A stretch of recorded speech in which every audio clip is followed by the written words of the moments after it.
So Rural Routes to Climate Solutions, that's us. There's our website. So what is Rural Routes to Climate Solutions? We are a small nonprofit organization, and what we do is hold space for conversations to happen in rural Alberta about climate change, farm solutions, everything from protecting biodiversity on your farm to carbon sequestration, energy independence, and agroforestry, mountain pine beetles. There's so many things that we touch on with Rural Routes to Climate Solutions. So feel free to visit our website. We have an amazing podcast library with tons and tons of resources. We host a lot of free and low cost, field days, workshops, and lots of free webinars as well, because we just want to reach out to everyone in rural Alberta to let them know what kind of solutions there are for things that they're going through. Perfect. So I wanted to talk briefly about the Solar Lab.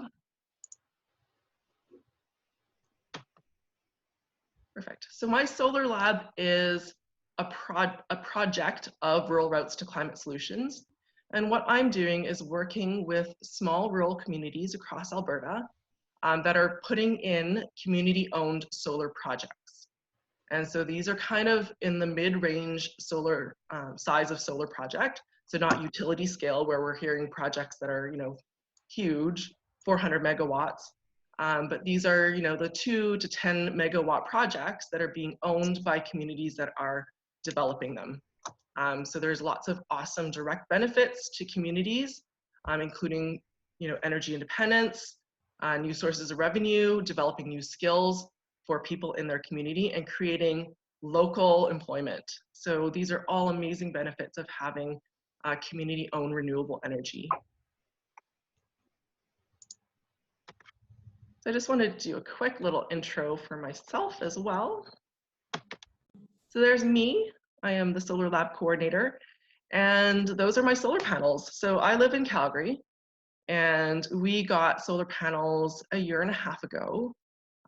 So those 16 solar panels on my garage roof offset 100% of my consumption in my house.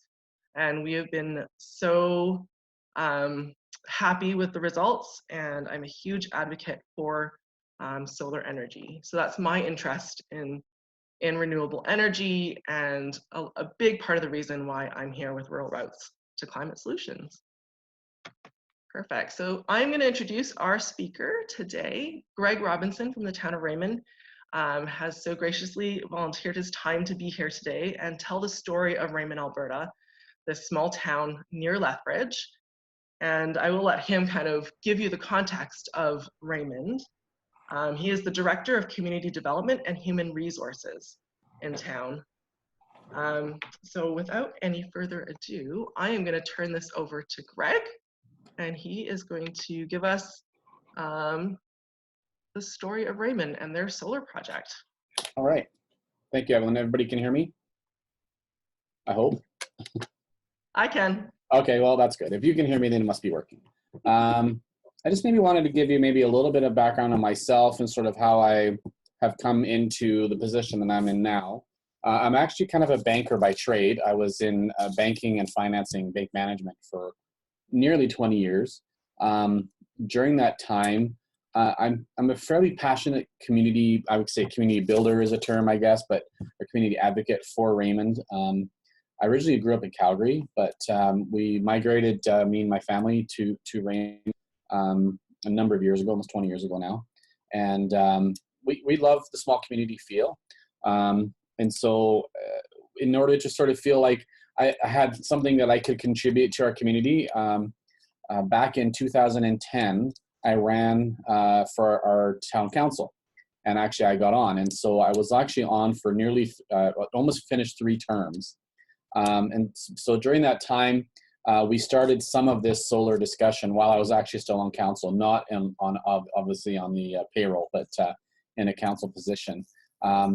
The opportunity to take on economic development full time was always a passion of mine, and an opportunity actually kind of came up. And so I quit both my jobs, both council and this, and applied for this job. And and miraculously got the job in, let's see, 2018. So I've been not quite 2 years that I've been here in this role. So that's more or less sort of how I came to where I am today. And so now I've been working on a number of projects. My title is suspiciously short of many of the other duties that I do every single day, but communications is one of them. And so that's what I do, particularly right now with our solar project. Our CAO, Curtis Pratt, really was the administrative liaison with council at the time, and then with ENMAX to really get this project off the ground. So I'm going to come and give you as much information as I have to provide for you today.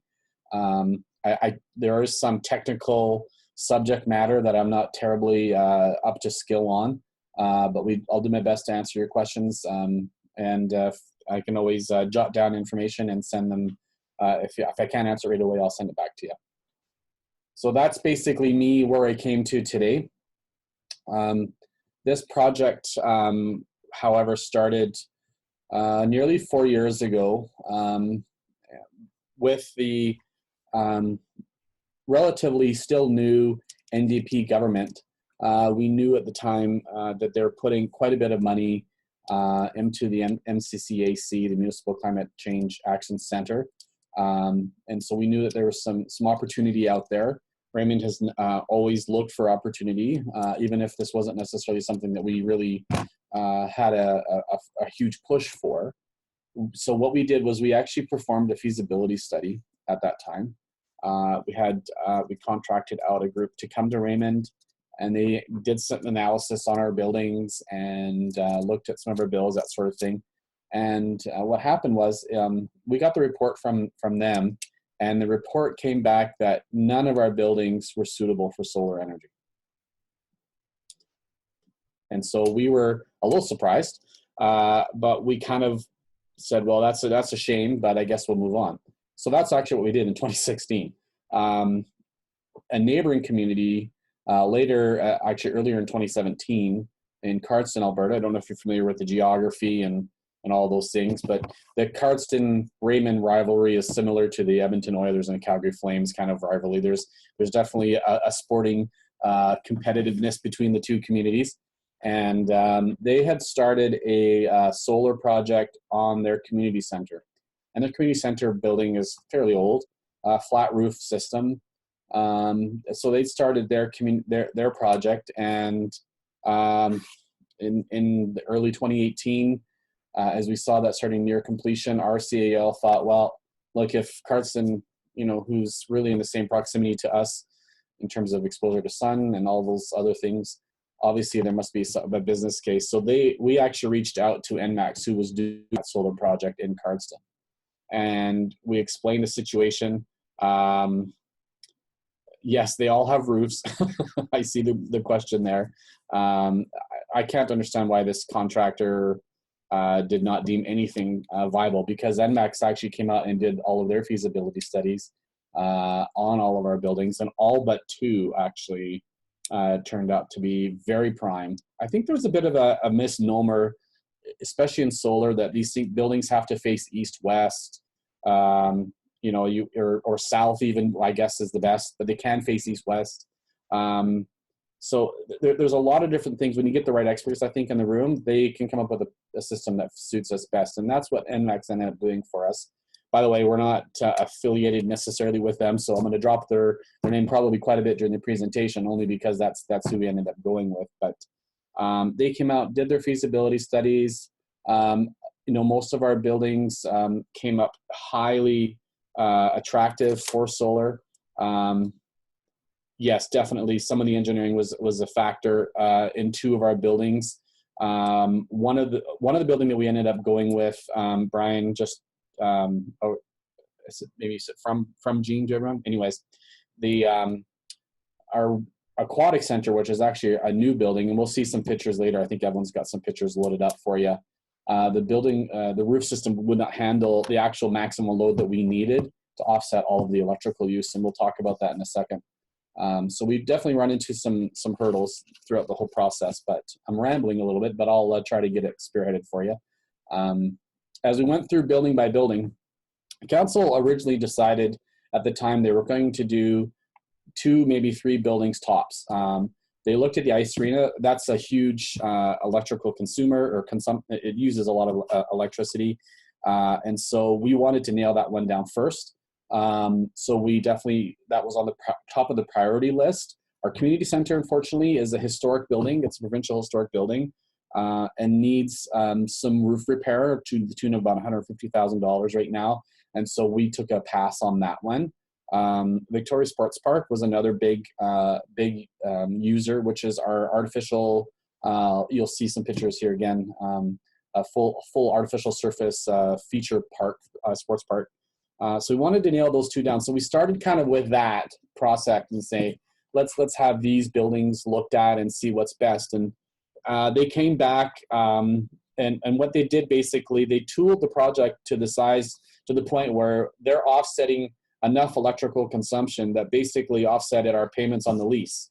And so obviously it's in theory, and you need good weather and all of those things, in which we looked at historical weather patterns and things like that when we did our assessments. But for the most part, the initial reports that we had basically suggested that these buildings were going to offset the costs to purchase the capital for the solar panels. So with that in mind, now this was coming into, just so you understand the timing too, the election of the civic election in 2017.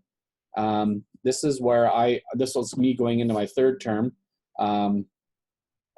As we entered the election, there were only 2 councillors of 7, and this is quite atypical for Raymond, unfortunately. All but 2 actually end up getting back in the next term. So we almost had to start a little bit of this process right from scratch in the fall of 2017. However, there was some uncertainty at the time, not knowing exactly how much money would be left in the pool with MCCAC. At the time, they weren't sure what the funding would look like even the next year. And we came in very late in the year to kind of get going. So we did a bit of a hold our nose and hold our breath, and said, well, why don't you review all of our buildings? This was to ENMAX, and say, come up with a plan. If it looks good, let's talk about that. So they went out to our water treatment plant, our town shop, our fire hall, our aquatic center, everything that we had. And again, they came back with pretty much the same response. The one building, another historical building, actually uses, it's our old town hall. It's a fairly small building, and it actually is home to our museum and our historical society. And they're really only open maybe a couple of days a week at best, and then during the summer just a few times. So they don't really use a lot of electricity. So the cost, unfortunately, was not really going to offset that building at the time. So we took a pass on that one as well. Now the rules with the microgen program, which is what we applied for, and this is what this project fell under from the province. Basically, at the time, the rules were very restrictive. You had to size the overall project, or not the overall, the specific panels to each building specific to its consumption. You could not oversize, nor could you share. And so that was the original premise that we started with. And so we didn't have a goal to be net zero, is what I'm getting at. We wanted to do the best that we could with the information that we had at the moment. And then that rule changed. The province, I think it must have been early 2018, changed that rule. And so later on in that year, we started looking at literally every electrical bill that we had, anything that we had a meter on. And we came up with a project with ENMAX. This is what I call a phase 2 project for us, where we would offset everything else. That would include our street lighting, some of the smaller buildings that I mentioned that were a bit problematic for us to get some solar panels on. We offset basically all of that through North America's apparently largest dual wing carport.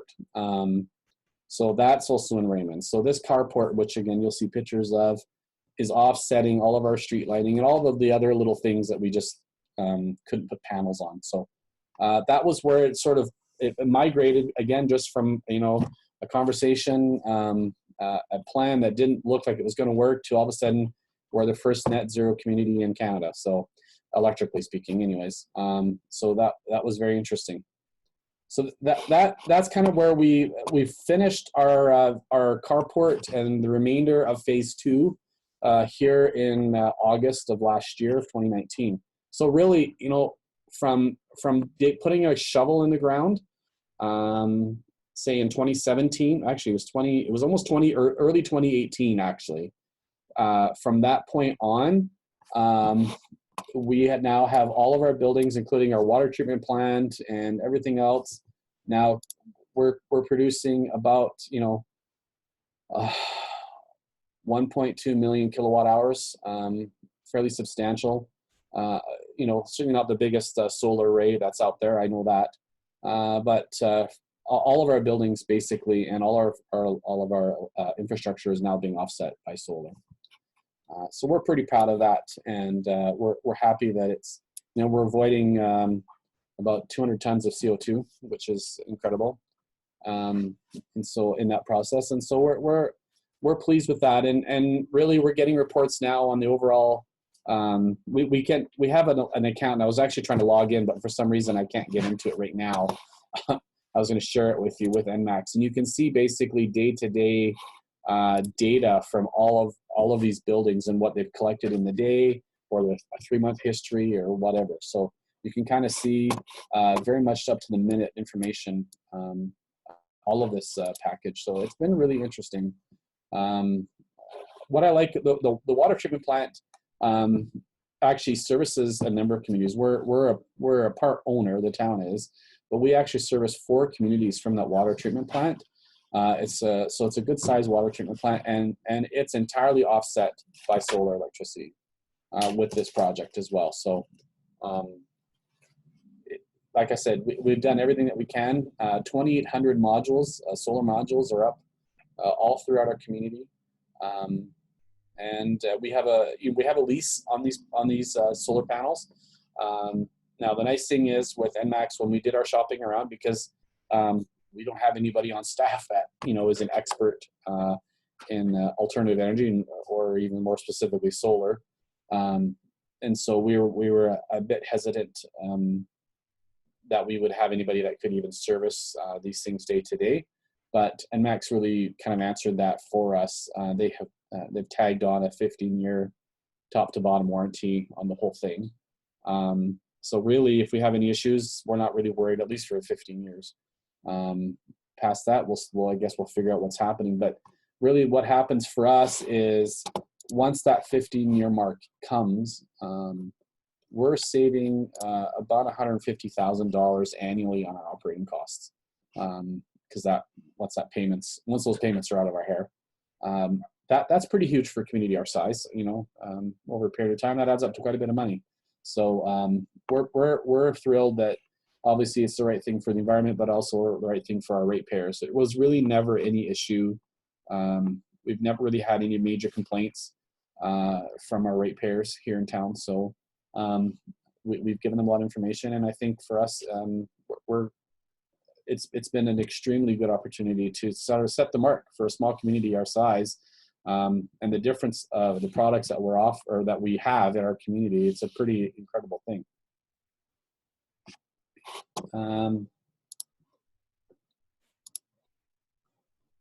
Just trying to see what else I might want to mention here.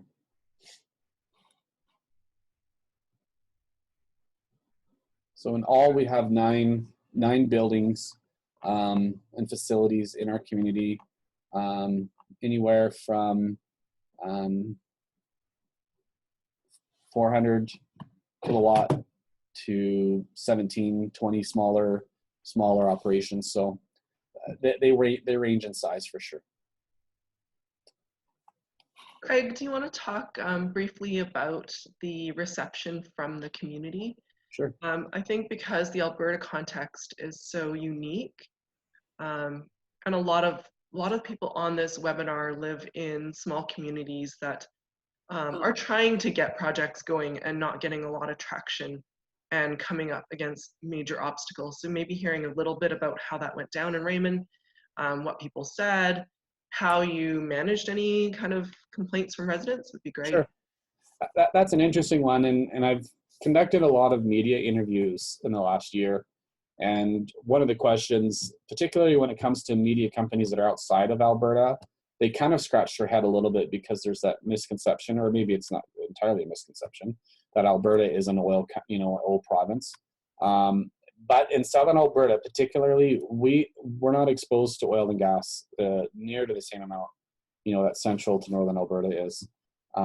It's not so for us. It's been an interesting conversation, but it doesn't have.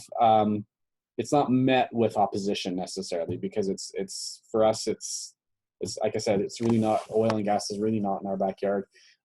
We're also a very heavily, heavy agricultural area as well as Stetler is, but as Raymond is, it's in the heart of the agricultural area.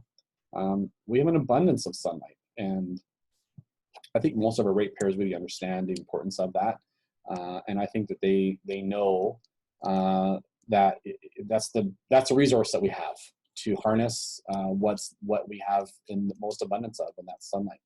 I think that the original pushback, maybe if it's financial based, maybe that's some of the pushback some of the other communities might have. The absence of a grant. I should mention that throughout this whole project, we received about $630,000 from the MCCAC, which was about 20% of the overall project. That may or may not dissuade you. There's not really any money in there, and this new government has with vigor opposed funding alternative energy projects, particularly for communities. And so it will be interesting to see how those go. If there are elected officials on this call, me again having the unique opportunity to be on both sides of the local government gig, municipalities make decisions for communities every single day, and they make decisions on whether to keep their pool open, what roads they're going to pave, what services they're going to offer. They do all of those things, and there's not always black ink on their books for those things. I think that every community is going to be unique, and my personal opinion is this: whether or not there's grant money available to you, I think it should still have a conversation. It should still warrant having that conversation with your councils and with your community to say, hey, is this something long-term that's still viable for us? If there are communities that own their electrical lines in their community, that makes this conversation a lot easier to have. I will tell you that. We don't own our electrical system in Raymond, and so we had to go through a number of hoops with Fortis to even just attach in. And so every community is going to be in a bit different spot. But really, we gave the information out. When the math came in, it's pretty hard to argue math. I mean, we shared the information that was received to us from ENMAX to say, hey, this is, again, it is theoretical because it's based on weather patterns, but on a good day, on a normal average year, this is what we expect to collect. We have data on sunshine hours in southern Alberta. I'm sure every other area in the province has the same sort of data. Partnering with the right company that can provide you with, statistical data to help back up your decision will only make that conversation easier for your community to have. Most people are logical, despite what you might see on Facebook. And so if you share that number or share that information with them, I think most of the time you'll get them. If it's going to be takes Johnny's job because he's in the oil patch conversation, that's a tough one to have. Again, we didn't really have to have a battle on that front. I know some communities have. I've talked to a number of communities, other councils actually, one fairly close to Brooks, and one of their councillors was vehemently opposed to it, just simply based on principle. And I think that's an unfortunate reality. If we're talking about sustainability, I think that angle you really want to make sure, what is sustainable for our residents, for our community. If you can offset all of your electrical consumption via solar, I don't know why you wouldn't even give it a very strong consideration. It makes your community sustainable, and it allows you to spend money once, like I said, for us, once this is all completed and paid, it allows us to either cut back taxes or invest that money into services or more infrastructure or better. It all ends up back to the ratepayers. It all ends up investment in our community. So hopefully they have an opportunity to look at that and take that angle on that, Evelyn. I hope that answers that question. But awesome, thank you, Greg. And is there a phase 3 coming? Well, this is I would say a top secret. We're working. Again, we don't own our electrical system, and so some of those opportunities that might be available to some communities that own their lines, they might have a better opportunity. I know Carson, for example, right now is working on they own their electrical system within their municipality, and so they're actually putting together right now a solar farm that they will power and sell back to their residents. Obviously, that's not something we can do, but that's something that they're looking at. Now, with that in mind, to work with ENMAX to give them the opportunity to do something similar in our community, but where they would sell back to our residents. So what we're trying to do, and with carbon tax, the unfortunate reality is we're faced with a very political discussion around climate change, which is rather unfortunate because to me, it polarizes having a conversation on climate change, but it also puts things like renewable energy into a realm that is hotly debated, as it should in some situations, but where, theoretically, this was more an economic play for Raymond, and as such, it's pretty hard to argue economics, but some people are very passionate about that. Mike, I don't know actually who gets the carbon offsets. We own the system. I would think that it's going to show up on our bills, but I'm not totally sure. It's a good question. At any rate, we really want to move forward on looking at a community solution where our whole entire community, from residential to businesses, could actually be offset by solar. To me, that would be a pretty incredible thing to do. Being totally net zero as a community electrically, but it's achievable. It is totally achievable for us. We know that it's going to take some big players with bigger pocketbooks than the town. So we're hoping that that's going to be our phase 3, Evelyn, is to see a large scale community and just offer it with I was going back to the carbon tax. With that now in place in Alberta, a lot of these companies like EPCOR and ENMAX, they are pushing forward very hard, very hard, and investing millions and millions of dollars on renewables because they know and they see with carbon tax, it's not going to go away. There'll be some form of carbon tax somewhere. They're putting all their money on the fact that it will reduce the overall costs for end users. So for us, there you go. For us, we are hoping that with a community project, obviously a reduction, the elimination of a carbon tax on their bill would go a long way to reducing their overall costs. So that's kind of what we're going. We're looking at other areas. When we started this project, we started looking at efficiencies within our operation. So changing LED lighting on our streets, some of those things. I recommend if anybody's looking at both of these sorts of concepts is to wait on the efficiencies. Because of the microgen rules, they size your system to your historical usage. And if that historical usage drops, then your size of your solar panels the size of the project will also scale to that drop. So for us, we scaled it to the best we could before we made a bunch of changes with our efficiencies, with our lighting, particularly with our street lighting, which we've converted all now to LED. what happens is when we collect more than we consume, we're able to sell that back to ENMAX, and the rate actually is quite a bit higher than we're paying.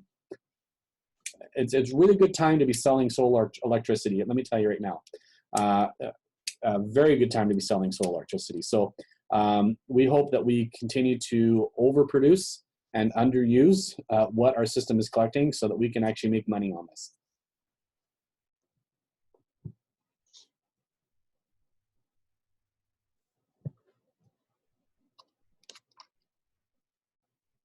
I think we have a question from Yes. Brian. Brian, do you want to like unmute yourself and maybe ask directly? We can have some conversation.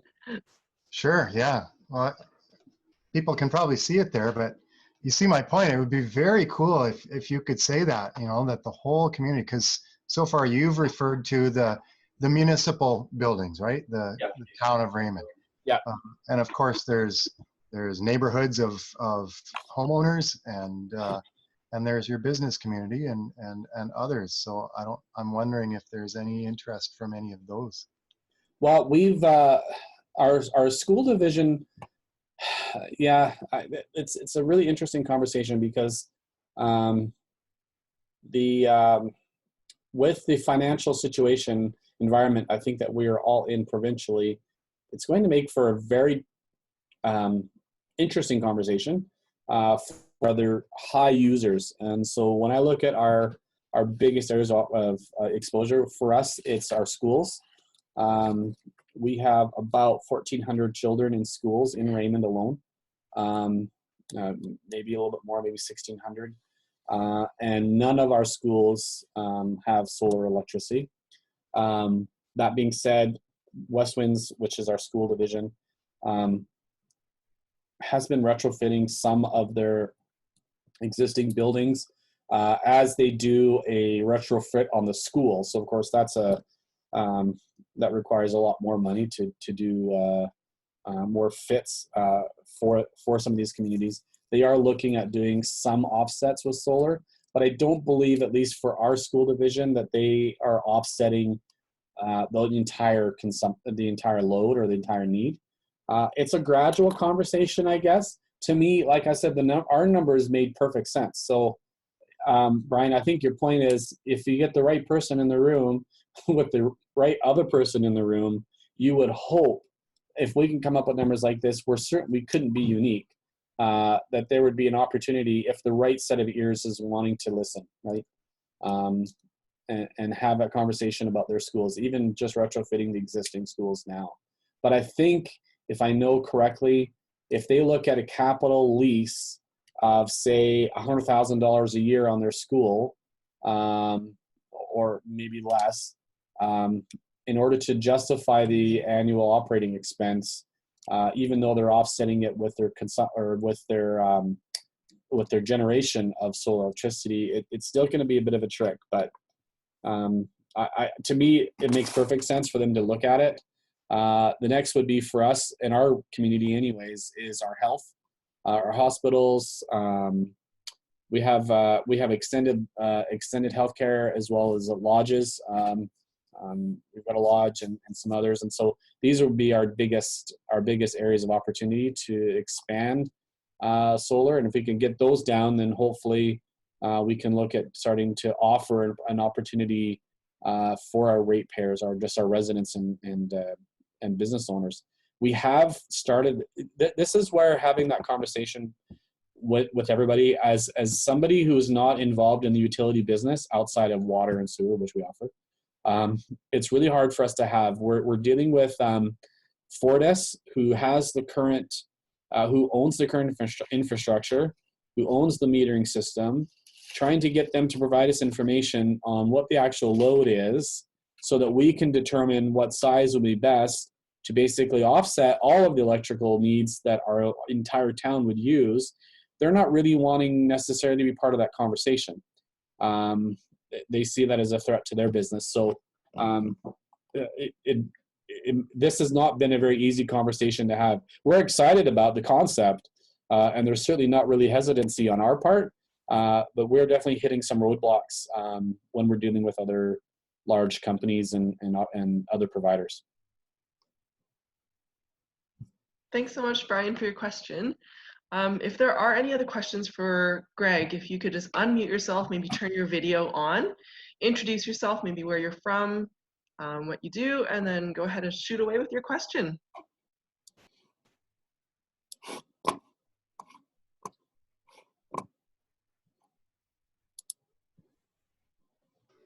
Hello, Greg. Hello. Hi, this is Greg. Oh, hello, Greg. I'm just wondering if you're able to share, does the ENMAX contract, does it settle up on a monthly or bi-monthly basis? And are you able to share the amount that they charge you for power you use and the amount they pay you for your solar power? I wish I had that in front of me, but we right now, because we're in colder months, we're definitely paying for our how the bills work is our bills, basically any collection that we've generated within that month, it actually goes by the day, to be honest with you, when they do their billing. They meter it daily, and so what happens is our needs electrically come off what we generate first. And so if we're in a shortfall position, then obviously they still take their lease, which they will, and then any other excess electricity needs that we have not been able to generate. And so that comes out every single month for us. In the summer months, I'll give you an example. Our ice arena obviously has virtually no activity whatsoever for most months, say from June to September. Even most of May, there's really nothing going on in there. And the meter, in fact, our solar on our ice arena was collecting so much electricity, it blew the transformer out on the building. It was pumping so much out. So it's just, what happens is then they set into a credits situation, and then at the end of the year, anytime we've collected more, over collected, they pay us back in those credits. And we have a contract rate, a buyback rate with them, based on our negotiations with them.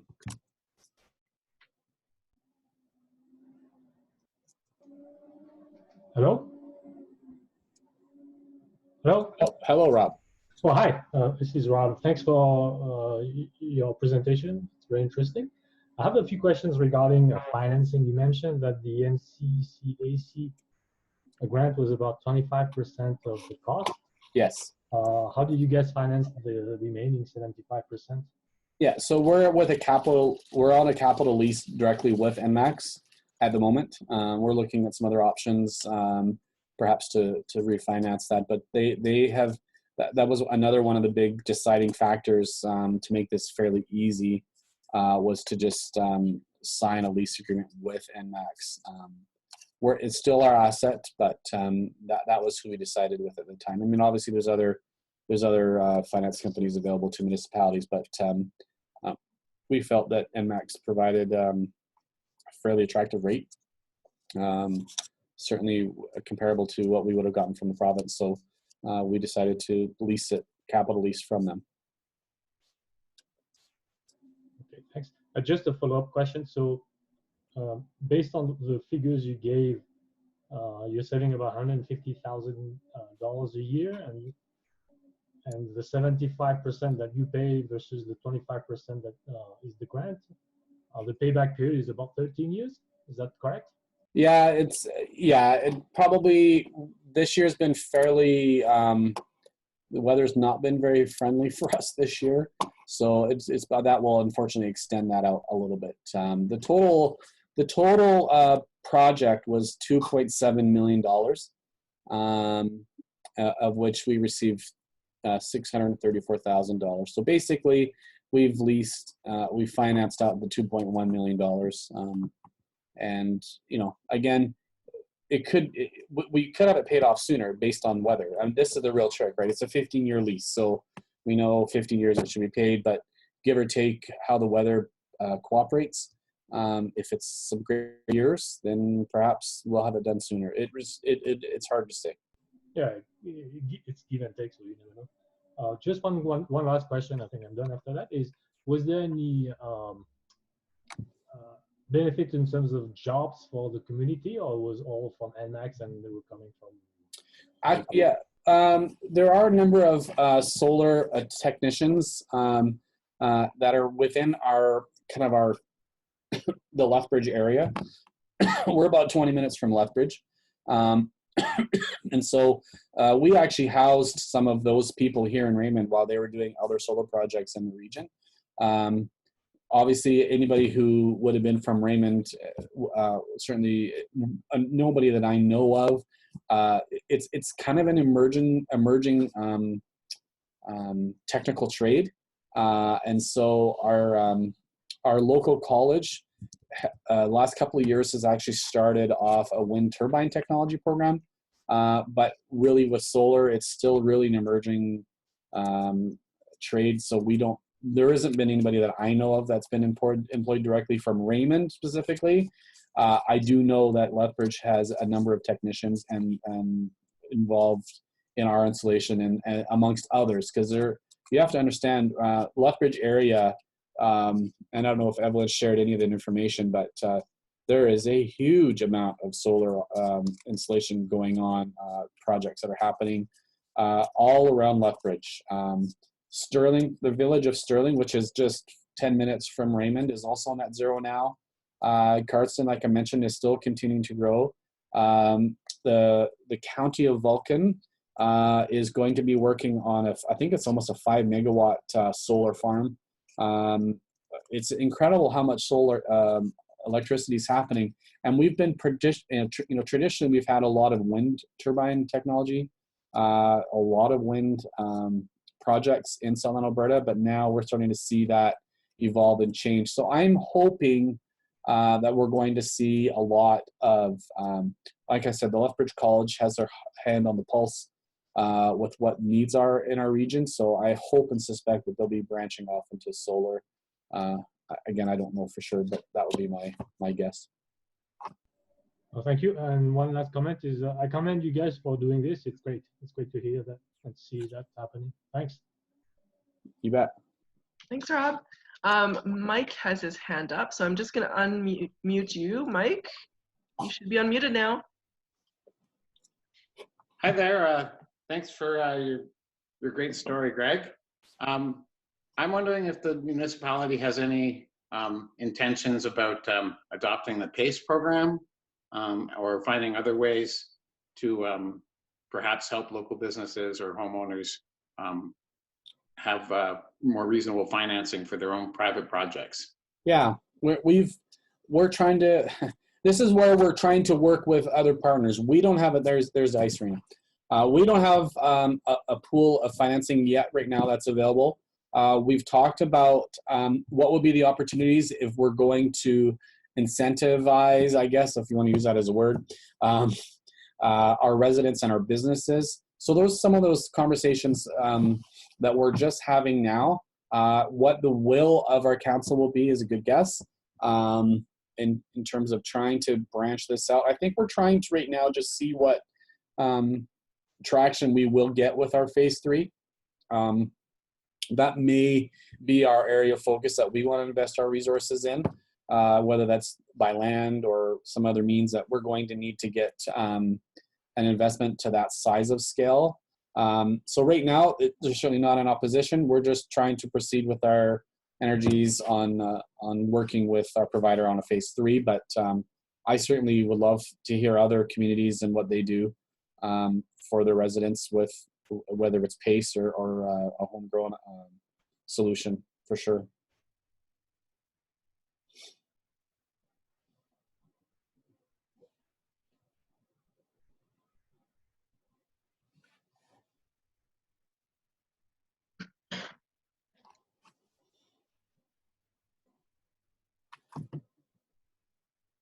Are there any other questions as I flip through some photos here? Feel free to raise your hand and then I can unmute you. Did we pass the Victoria Sports Park? There it is. So this is the this is at our feature field. This is the carport that I mentioned earlier, and that carport is offsetting, you know, our street lighting and some of the other small buildings. And we had a major shortfall on our aquatic center because of the roof size. But if you look here on this picture, if you stay on this picture for a second, Evelyn, this particular type of panel is actually a bifacial solar panel. Now, some of you may be familiar with that and some of you may not. The bifacial solar panels basically allow us to collect electricity, generated from both the top of the panel as well as from the rear of the panel. So it will collect refracted light off of the asphalt from the bottom as well as the top. So that increases its efficiency by about 20 to 25%, just by having that bifacial. And when you put them on the roofs, unfortunately, you don't have that opportunity. But in this case, because of the carport being in a large parking lot, it made perfect sense for us. And so we're eager to see, this is the one that just came online. So we're eager to see how we get a full calendar year out of it. A lot of our residents just don't understand. They just figure that it's a place to park your car in the summer. So no, but it's actually generating a lot of electricity for us. In fact, it's collecting, let's see here.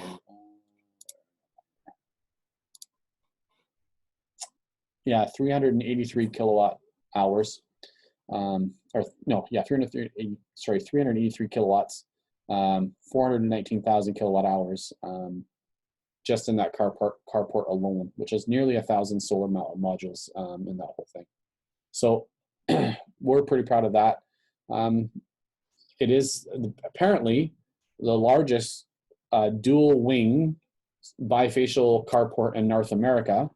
Now, I'm not sure if that tells you the sad state of where solar panels or solar electricity is in North America, if that happens to be the largest, but hey, we'll take it. Awesome. I've got a question from Greg Duick here, so I am going to unmute you, Greg. You should be good to go now.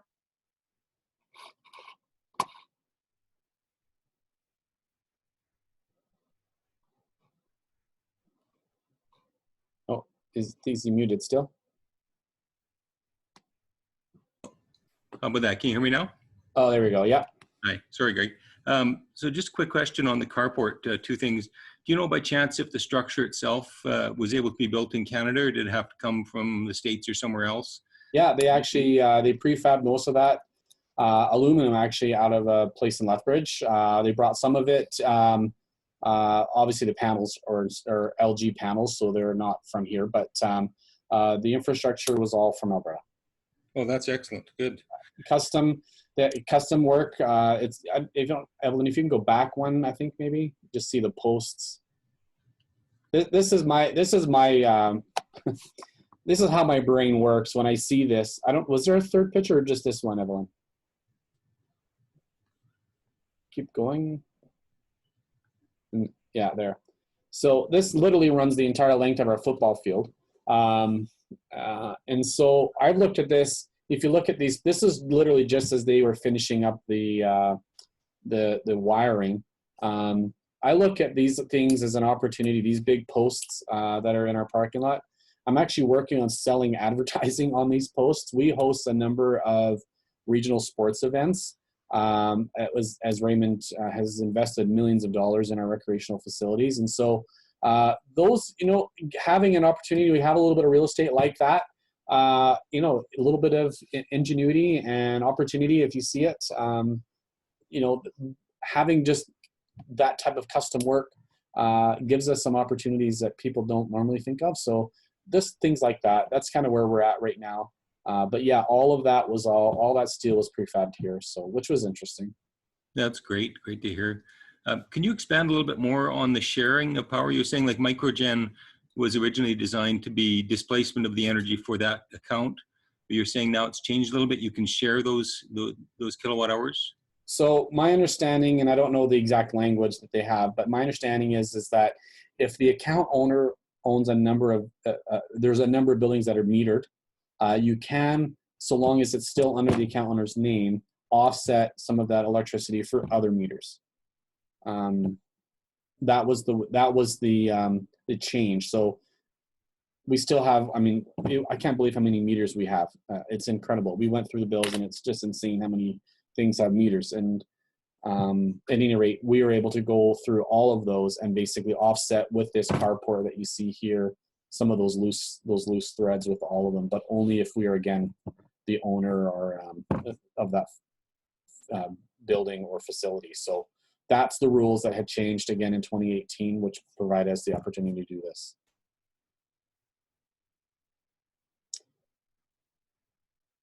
Let me just, Evelyn, did I send you the link to that MCCAC study paper? Did you send that out? I don't think I sent that out. I'm Okay. not sure. Yeah, let me have a look here. The MCCAC did a study paper for us. And so what I will do, Brian, and to everyone, I will find that link for you and send that link off to you. And you can have it. It's a 20-page document that kind of goes from top to bottom on how our project got off the ground. So I hope you find that beneficial. I'll make sure Evelyn gets that and she can forward that out to everybody.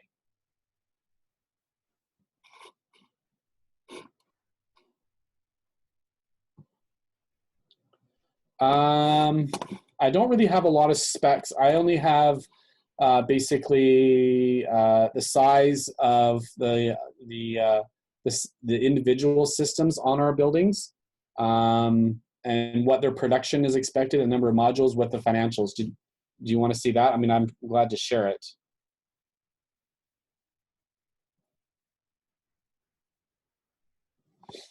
Yeah, that would be great, Greg. I can definitely pass along any information after the meeting Sure. and just mail that out. Probably well, with the recording as well of the webinar. Yeah, I don't have anything that's just specific to the carport. I think I sent you the slide deck that has basically all of the numbers for all of our buildings, but if not, Evelyn, I'll send that back out and then you can forward on to anybody. You're welcome to share. Honestly, and anyone is welcome to contact me after this call, and we can have just a direct call if you're hitting, some questions that you just don't want to ask on this kind of forum, or I put my email just right there on the chat.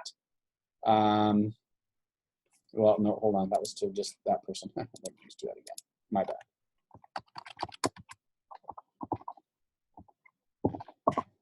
There we go. I think there was a question on, does the carport need any snow removal? Was that one answered already? That's really interesting, actually, because it's actually saved us on snow removal for the town. But because it's bifacial, this is really, really interesting what we've experienced, because we've only just had this winter, right? Because it just came in August.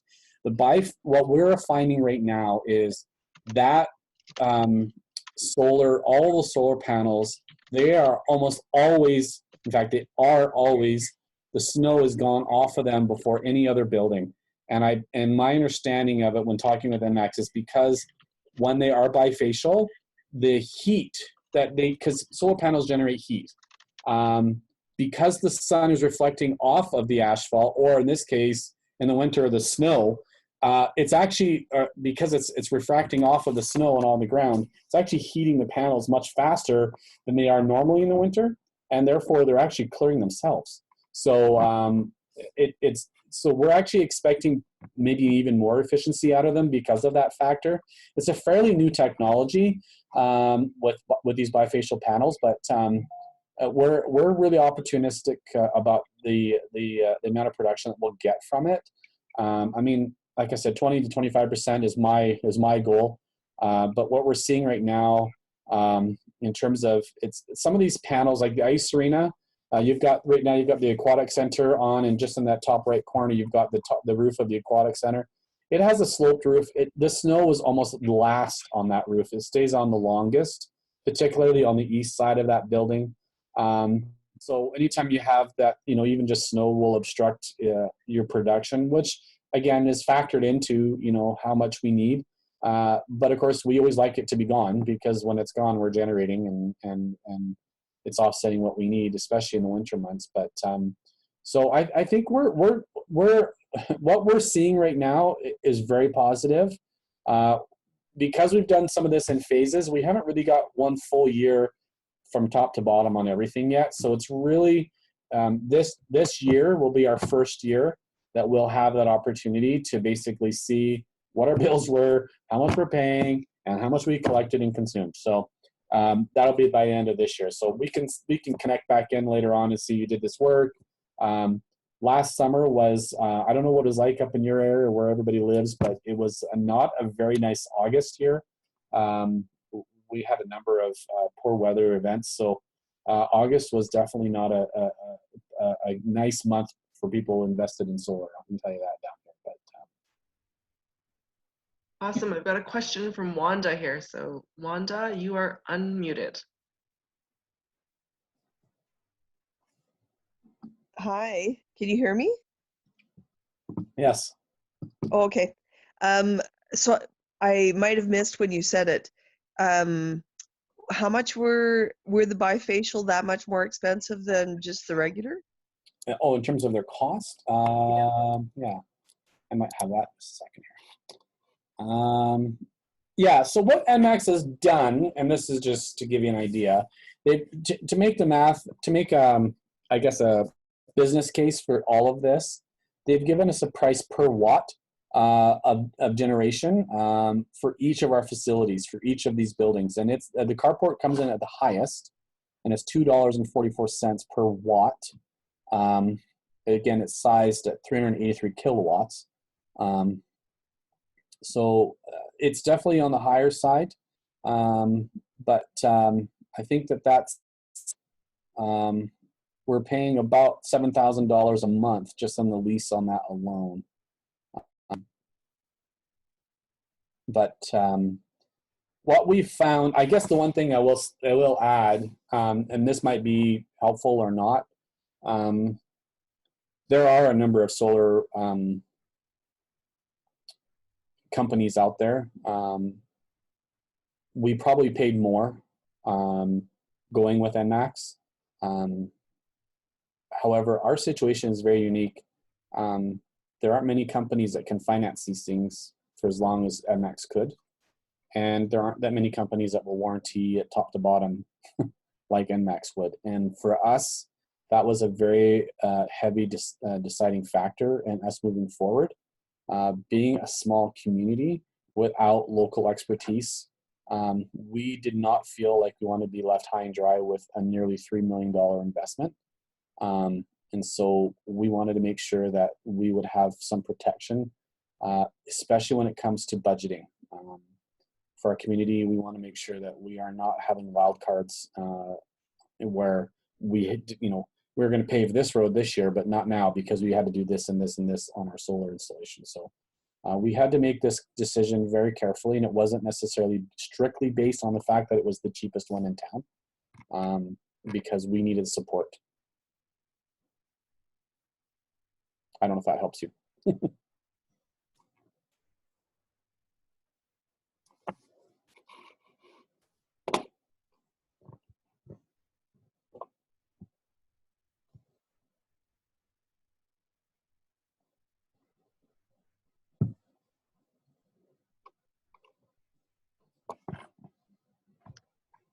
Any other questions for Greg?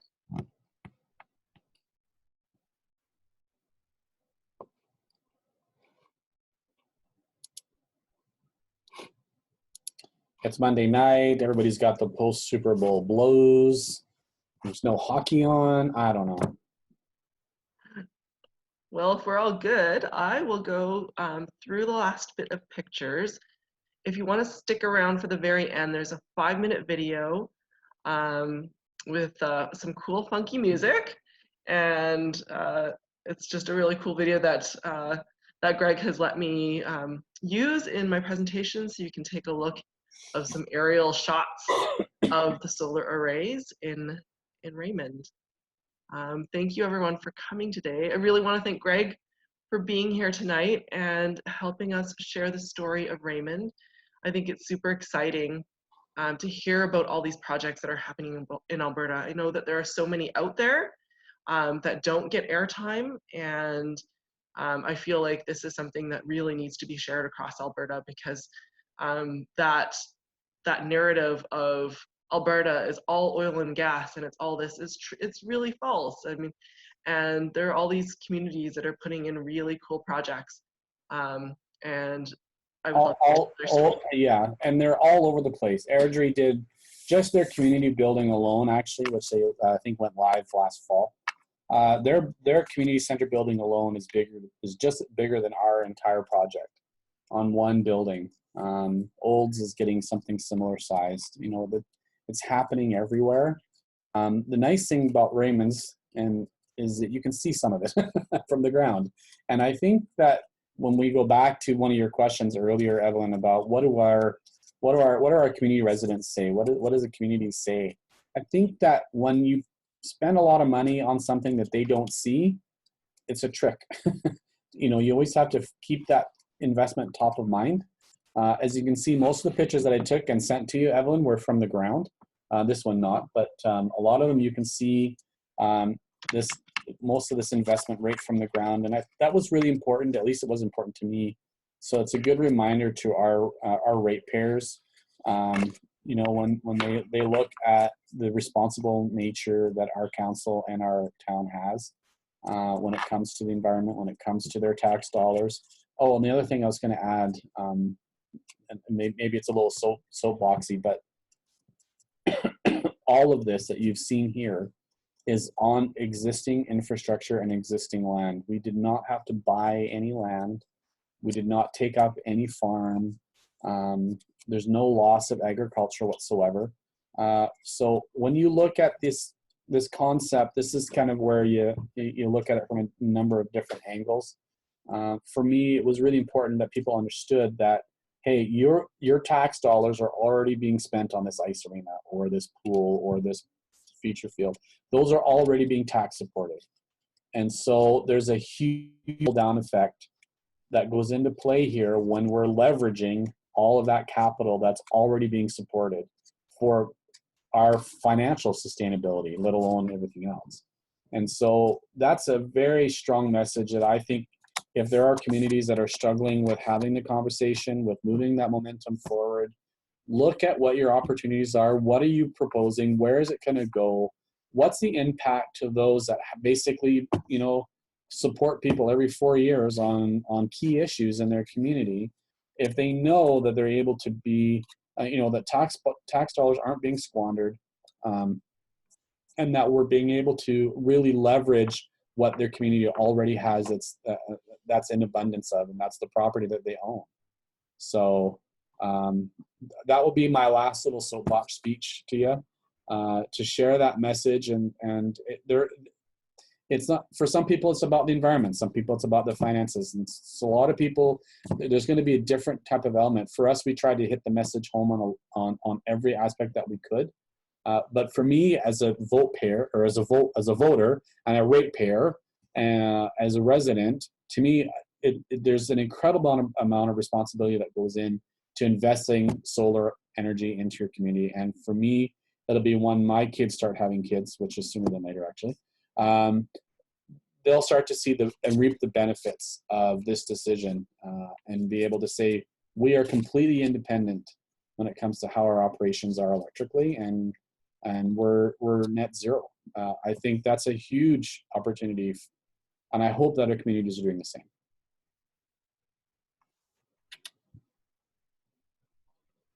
Awesome. Well, thank you so much, Greg. Really appreciate your time tonight to tell us the story and leave us all feeling really inspired that we can make these changes in our towns, just, you know, despite what might be happening politically or broader. So thank you again. I'm going to show that 5-minute video if everyone wants to stick around for that.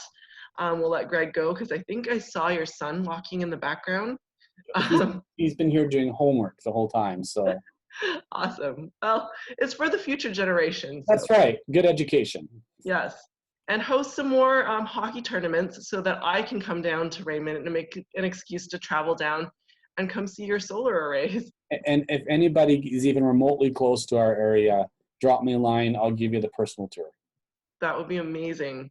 You might find a bus of us coming down next week. Hey, you would not be the first bus that's come down to look at all of this. So I think Mike Byerly has a private bus or something that he knows about. So you might see us sooner rather than later. Well, we'd be happy to host you. That would be amazing. Well, thank you so much, everyone. Thanks for coming and participating. I will make sure that everyone gets a copy of that document that Greg was talking about.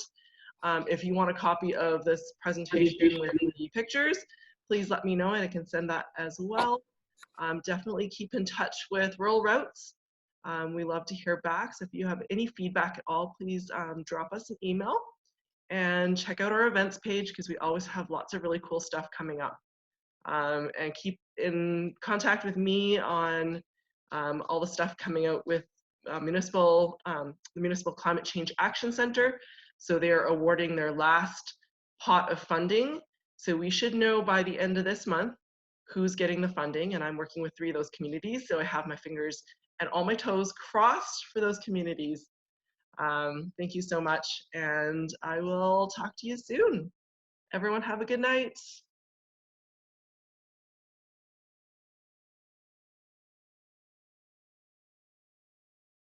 Thanks, Evelyn. Thanks, Evelyn. That was great.